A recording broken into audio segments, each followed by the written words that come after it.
natin dito sa ano, wala na makita to. Makapal na may masila, bisa natin ng 80. Ito po ang gamit. Sanding lang. Teka, ano bang gagawin dito? Spot paint ba to o ano? Sala over yan. Mas over ko yan. So, lalahat dito? Ang gamit namin dyan. 80. Pag nakapag yung masila natin, sunod ng 80, 120 pa. 120. Hindi natin pwede i-skip na 120. 40. Hindi po pwede yun. Kailangan sundin natin yung ano, step by step. 80, 120, tapos mag-end tayo sa ano, 180. Dito sa shaping, ito kasi tawag dito shaping sa kita. Yung mga ipapatay natin, itong tawag dito shaping. Mag-end tayo sa 180. Pagkatapos ng 180, pwede na tayo mag-orbital. Orbital tayo sa orbital. Ito meron dito oh. Okay.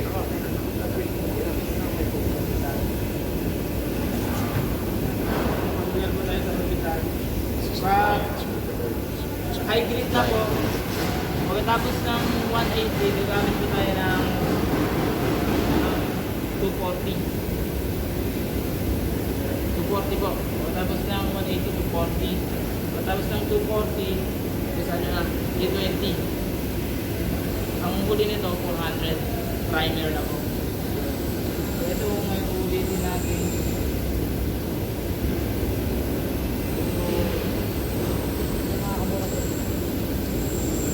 320 na lang tayo dito kasi ng 400 kasi papatayin ko lang ito yung ano lang yung mga feather agent niya i-init po. Pero kailangan gumamit po tayo ng interface pad kasi para dito sa mga kasi ito matigas po ito ang nakakapanong ko ito nilagyan ng pagod ng ano na liha pag ganito kaya sir pero lang dito yung kapalay sa mga kanto. Unahin natin yung ano.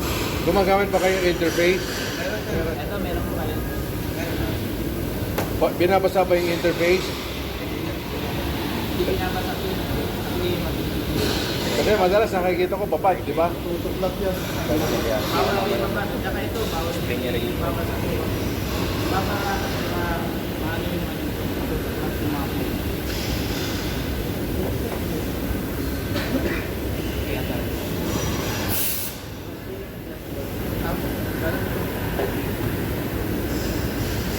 Pang-blending, ganyan din, di ba? Ito, pang shaping na ito yung mga roll. Nakagamit na kayo ganito. Wala po ganito. Yan yung mga kailangan. Kailangan siya ganito. Tapos,